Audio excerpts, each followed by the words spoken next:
E aí, turma, tudo bom? Então, essa semana eu assisti um vídeo que é um tipo de podcast do Joel J. Não sei se vocês conhecem ele, mas ele tem conteúdos bem legais. O que ele falou essa semana foi sobre resiliência financeira. E como tinha várias informações e era um podcast longo, com várias referências, e eu gosto bastante dos podcasts e dos vídeos dele, porque ele bota bastante referência bibliográfica, né? Ele cita vários outros autores e tudo sai muito natural, assim. Daí, onde é que ele tirou essa informação? A gente fica querendo saber, né? Então eu resolvi fazer esse resumo visual, onde tem todas as informações rápidas para que vocês possam pegar. Eu fiz mais para mim mesmo, né? Eu gosto de fazer resumos e eu achei, vou fazer um resumo desse conteúdo para que eu possa pegar. Mas resolvi compartilhar com vocês, então se vocês quiserem baixar esse conteúdo também, acessar ele, compartilhar, sintam-se à vontade. Então vamos ver como é que é e eu explico para vocês o que ele falou aqui em resiliência financeira. Bom, vamos lá então. Esse aqui é o resumo que eu fiz. O nome do podcast é Como Ter Resiliência Financeira e é um podcast número 164 dele.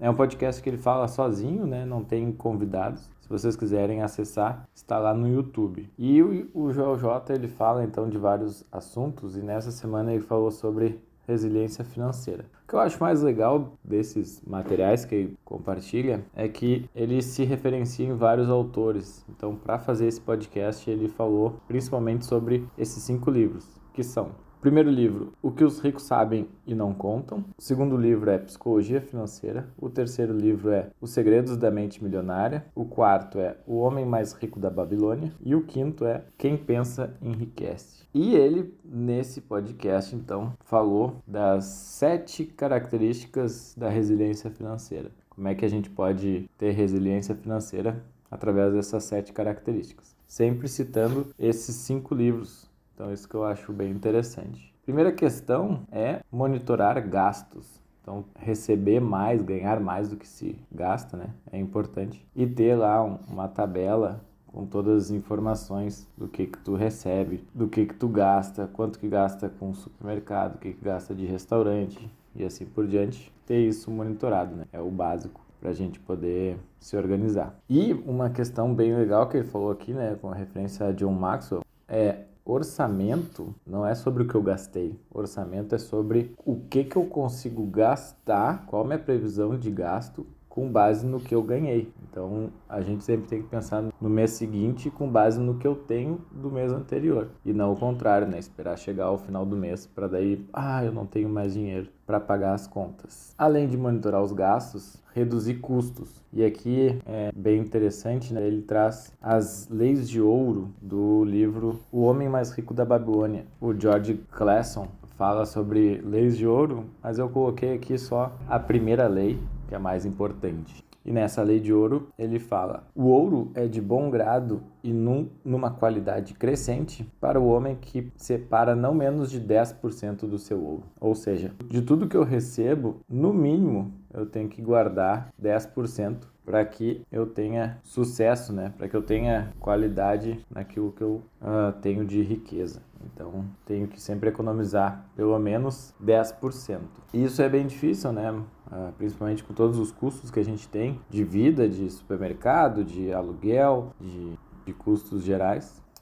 Se a gente fizer isso ao longo da nossa vida, com certeza a gente vai cada vez aumentando mais, né, o nosso montante. Terceira questão, que é a mais importante, é aumentar a renda. A gente tem que descobrir formas de aumentar a renda. É importante, né, reduzir custos e monitorar os nossos gastos, mas também é importante ao longo da vida a gente cada vez aumentar mais a nossa renda. Principalmente tendo diferentes formas de renda, né, assim, rendas variáveis. E ele comenta também, que é algo bem interessante, de um livro que é Casais Inteligentes Enriquecem Juntos, de Gustavo Cerbasi. Esse livro é bem legal. Fala que a união de casais, né, não é sobre somar. Então, eu vou somar eu tô casando com a minha parceira, com o meu parceiro, e a gente vai somar esforços. Na verdade, a gente vai multiplicar, e essa multiplicação vai trazer cada vez mais benefícios, né, como se fossem juros compostos. E para aumentar a renda, ele dá algumas dicas aqui. A principal dica é: descubra o que as pessoas querem.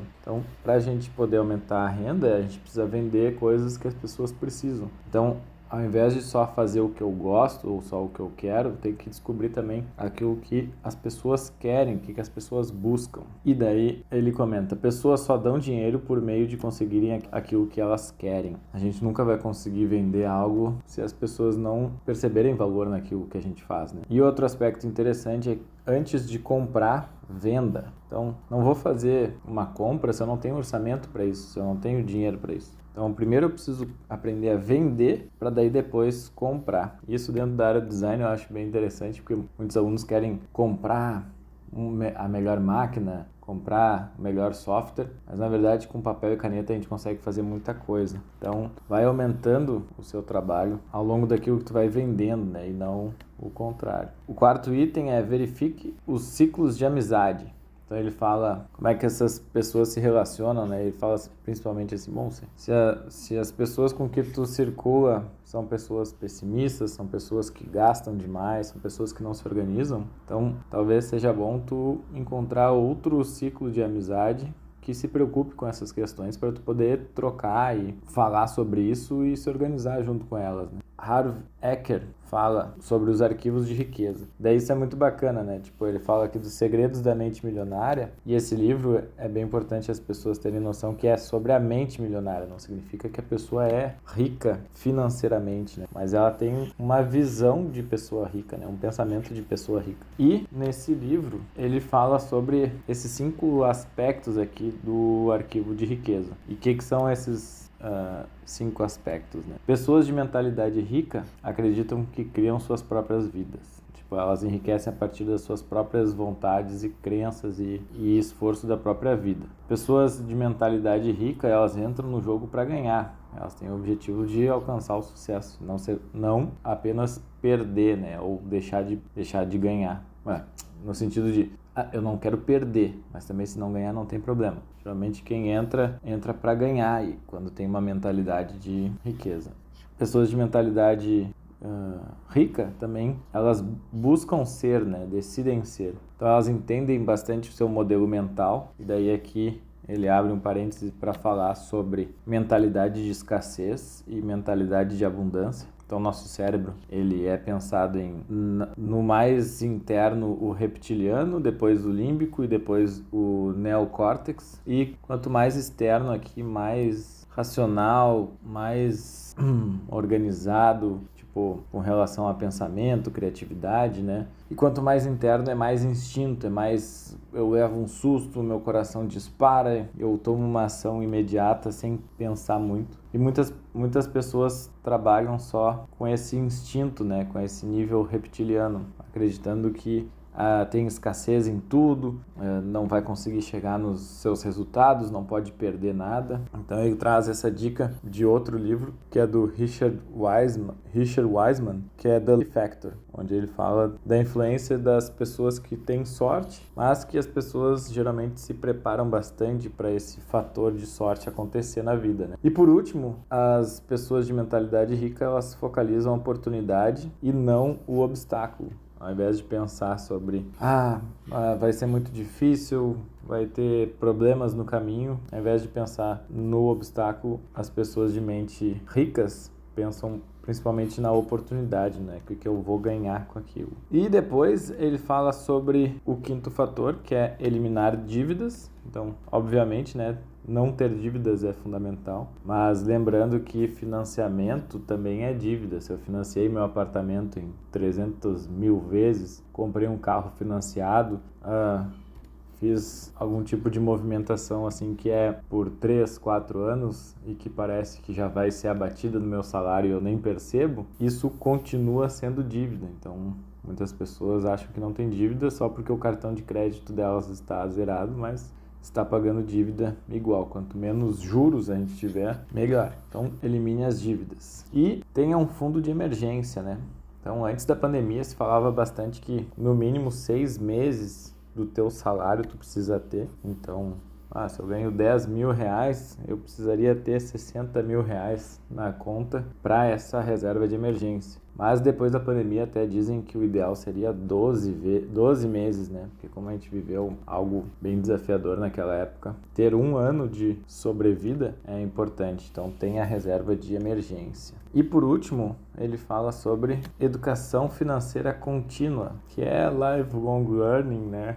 Pensamento de sempre estar aprendendo. Não adianta eu aprendi sobre finanças com 20 anos, depois com 30 anos o panorama mudou completamente. Então isso ajuda a evitar a falência, não ficar parado no tempo. E ele fala também desse sentido aqui que é bem legal, né? Que é ter um plano para quando o plano não estiver saindo conforme o plano. Então a gente poder se organizar para quando as coisas não dão certo, a gente também sabe o que fazer, mesmo nas adversidades. E ter uma personalidade calibrada, né? Então eu consegui ver todos os contextos, consegui ver o que acontece no mundo e ser otimista e ao mesmo tempo desconfiado. Eu entendo o que acontece no mundo, eu sou otimista sobre aquilo que acontece, mas eu também sou desconfiado e tenho bastante precaução com tudo aquilo que eu faço. Isso com base no que ele falou e principalmente nesses 5 livros, certo? Então essas são as 7 características que ele comenta no vídeo e estão resumidas aqui. Eu esqueci de falar um negócio bem legal que é sobre isso aqui, ó. Vou fechar o vídeo então falando que tem relação ali com o 7º item, que é Francis Bacon falava, né? Conhecimento é poder. Então quem tem conhecimento tem mais poder. Então, se eu sei mais sobre educação financeira, se eu sei gerir meu dinheiro, se eu tenho conhecimento sobre como gastar e como receber dinheiro, mais poder eu vou ter. Daí ele traz uma outra citação que é do Bruce Lipton, que é: a ausência de conhecimento é a ausência de poder. Ou seja, se eu não tenho conhecimento sobre aquilo, eu também não vou ter poder para poder me organizar e evoluir na vida. Então, Bruce Lipton fala: a sua perspectiva é sempre limitada pelo quanto que você sabe. E isso é bem interessante, né? É quase uma abordagem construtivista, mas se eu não tenho conhecimento sobre aquilo, eu não tenho poder sobre gerir aquilo. Então, eu preciso ir cada vez mais atrás desse conhecimento. Mas esse conhecimento sempre parte de uma perspectiva, que é a perspectiva da pessoa. Então, o que eu conheço sobre aquilo é a partir daquilo que eu pesquisei, mas vai existir várias outras formas de conhecimento sobre aquele assunto, e quanto mais perspectivas a gente tiver sobre o mesmo assunto, melhor vai ser para o nosso poder de aplicar o conhecimento. Então isso é bem importante, a gente nunca ficar restrito a só uma base de conhecimento, né? Então finalizo o vídeo com essa reflexão ali, com essa fala que ele traz aqui do Bruce Lipton, que se conecta com esse 7º item aqui da educação financeira. Beleza, pessoal? Então, esse resumão aqui vocês podem baixar, imprimir, ficar aí com vocês, para que vocês possam sempre se lembrar desses 7 itens. E se vocês quiserem que eu faça o resumo, não só dos vídeos do Joel J, mas também desses livros, que é o meu foco principal, fazer resumos de livros, eu posso fazer algum deles. Me digam aí os que vocês mais gostariam de ter um resumo. Eu tenho o livro do Casais Inteligentes Enriquecem Juntos, mas todos esses aqui eu posso comprar, posso baixar, posso utilizar eles e fazer um bom resumo. Então me digam aí qual desses vocês gostariam que eu fizesse. E se vocês tiverem alguma outra ideia de resumo que vocês gostariam que eu fizesse, também me digam. E por último, marquem o Joel J